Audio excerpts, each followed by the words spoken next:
Good morning and welcome to the new edition of my live comments.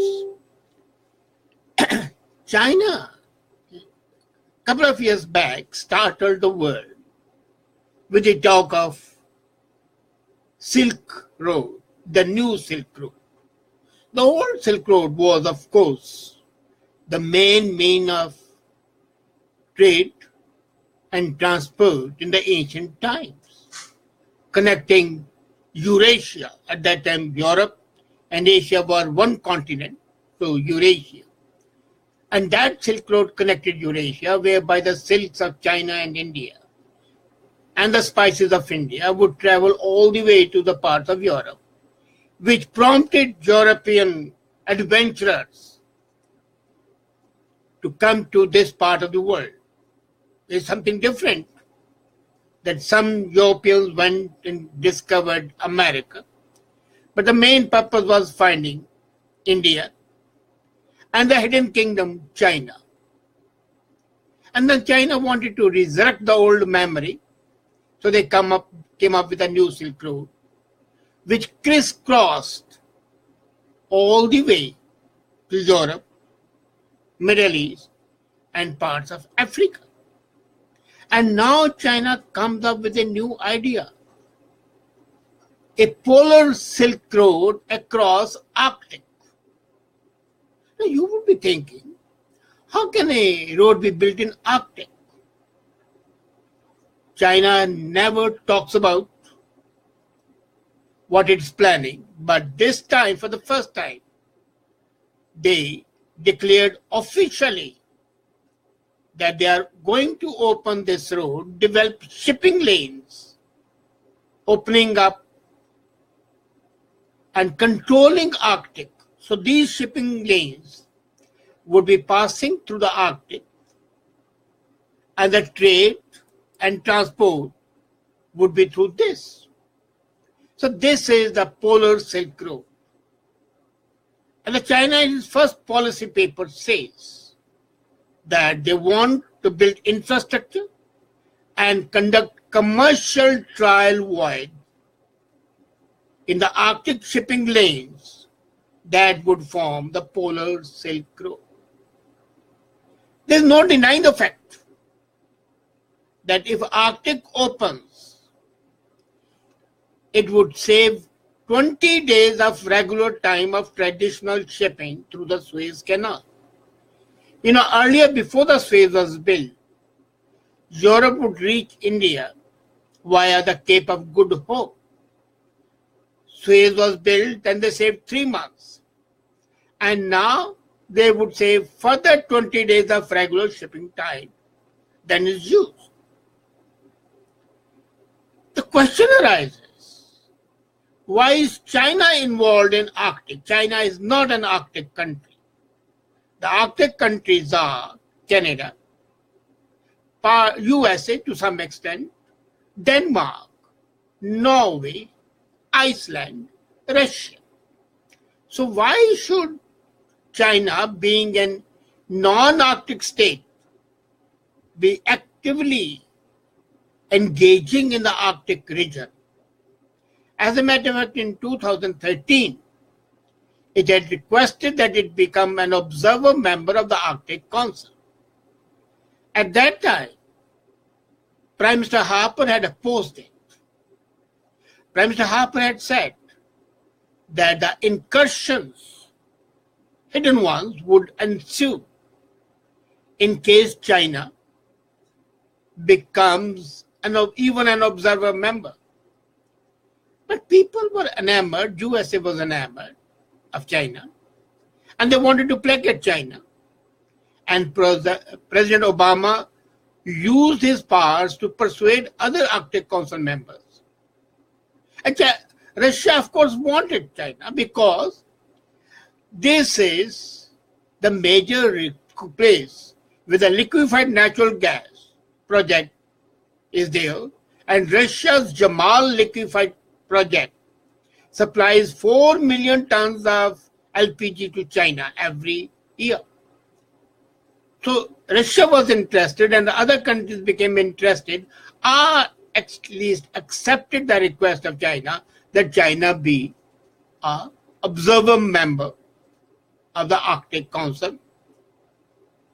I remember we had long discussions, and the Prime Minister Harper ultimately agreed with my concept that dragon, if let loose, would encircle the world. And it is encircling. And now it has come in Arctic. And what they say is that these shipping lanes would be used for commercial purpose. What prohibits, once a shipping lane is established, what prohibits it from being used for the military purpose? They are long-term strategic objectives. We know that flag always follows the trade. There is no denying the fact. Arctic is the richest region today when the resources are drying up anywhere. Oil, gas, minerals, non-fossil energies, fishing, tourism. And China is eyeing all that. It says it wants, and it confesses that it wants to do jointly with the Arctic states. Now, jointly in Chinese term is only one thing, that they have 50% or more of the equity without investing anything. They say our expertise, our capabilities, our reach is more than 50%. So the initiative, according to them, aims at connecting China to Europe, Middle East, and beyond via massive infrastructure projects across dozens of countries. But this is going to convert China into a global leadership role. I have no problem with China if it wants to have a global leadership. My problem is that when a country with a history of expansionism comes to a region which is resource rich and comes to explore those regions, this is to the disadvantage of the littoral countries, the countries around the Arctic. A, economically, B, politically, and C, militarily. They will be exploiting the riches, which can be exploited by Denmark, by Norway, by Canada, by USA, by Russia. Why should they? This is like that you are having a farm and somebody else comes and says, okay, this portion you are not using at present. Maybe you will in the future, so let me start farming this. And possession is 9/10 of the law. The second thing is that the seas are the main mode of transportation and trade. And he who controls sea lanes controls the world. Earlier there were 13 sea lanes reaching USA from Far East. And all 13 were controlled by USA. Now out of those 13, 9 are controlled by China. And if China wants, it can simply choke USA by stopping all transportation through those sea lanes. There are 8 sea lanes going to India. And out of 8, 7 are controlled by China. Now on this side of the Arctic was the only area where the sea lanes are not there because it was all covered with ice. Now with the global change, situation is changing, the geographical position is changing, and along with geography, the geopolitical situation is also changing. This change in the geopolitical situation is being used by China, and I don't blame China. Why should it not? I'm pointing to the lethargy and short-sightedness of the littoral states. You see, out of the littoral states, Russia would not object. Let's come to the very facts. Whatever happens, Russia would not object. If you remember in 1962 war between India and China, India had very close relationships with Russia. And India expected Russia to come. But what did Russia say? You are our friends, but Chinese are our brothers. So we will not support you. So similarly, and now, if the Chinese come, build the infrastructure which they are more capable of building than Russia is, and the benefit goes to Russia, then why should Russia object? So Russia would not object. USA would object, but there are 11 other members of the Arctic Council. Canada is the largest member, and the largest portion of Canada is Arctic. The whole of North is Arctic. As a matter of fact, once I had said that we can make our Yukon and Churchill Seaport as the Dubai of the North. I was talking at the Edmonton Chamber of Commerce and giving a talk. I said, we are blind actually. The North is so beautiful, it can be a tourist offer to all the people to come and do. And as the Arctic is opening up, we can open up Churchill Port, let people come to the Churchill Port, and build some other ports as well. And let's use them as shipping headquarters. Now what happens is when you have a shipping lane and you control it, you charge these ships a fee. And fee can run ultimately annually into billions of dollars. So USA or Canada combined could have charged those billions of dollars, or they could have a consortium where Denmark, Norway, so the Europe is represented, Canada and US. Now all those billing fees and the tariff and the shipping lane fees would be charged by China. So China would be earning billions of dollars, which naturally should belong to these countries. But these countries are absolutely in a dormant state. And being a dormant state, they cannot understand the implications of that. Secondly, suppose bad relations develop.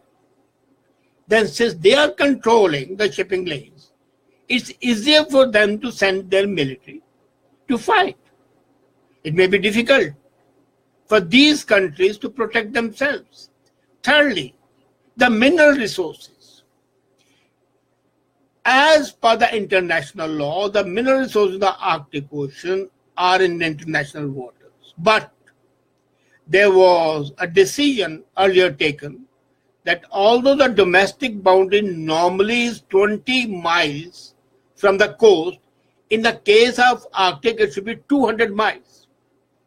If it's 200 miles from the coast of Canada and 200 miles, say, the coast of Iceland, then the whole Arctic is practically with these two countries, and no other country has the right to come. So all these mineral resources which could enrich Canada and other members of the Arctic Council would not be enriched, but China would be getting richer at the expense of these people. So the implications are economic, which is undeniable. They are political, and they are social, culture. The cultural invasion would be there, and people would be forced to think. You know, China, what does is that it uses trade to influence the political setup. And there's an Oxford Analytica report which says that the party's role is much more important than any other role is. So here, what I foresee is that the Polar Silk Road is a well-designed plan to exploit the resources at the cost of the littoral states and the Arctic countries and extend its political dominion and dominate this region, which is going to be the richest region in the world, apart from being capable of intervening militarily as and when required. The thing is fraught with danger. The dragon is encircling the Arctic and is willing to set the sea on fire. Only unfortunate aspect is that the Arctic Council members are asleep. They might be in a state of coma, but definitely they have gone dormant, and they are permitting by default to be robbed. How long would these countries be able to resist the embrace of the dragon? The future is not a very bright one, but as they say, all these countries, the 12 countries of the Arctic Council, committed a grave mistake when they accorded China, the member, the status of an observer country, and now they are committing an error, permitting the polar Silk Road at the risk of economic and political domination by China of these countries. I hope even now these countries wake up and do not let this policy become a reality. It will be a disaster for them. Thank you.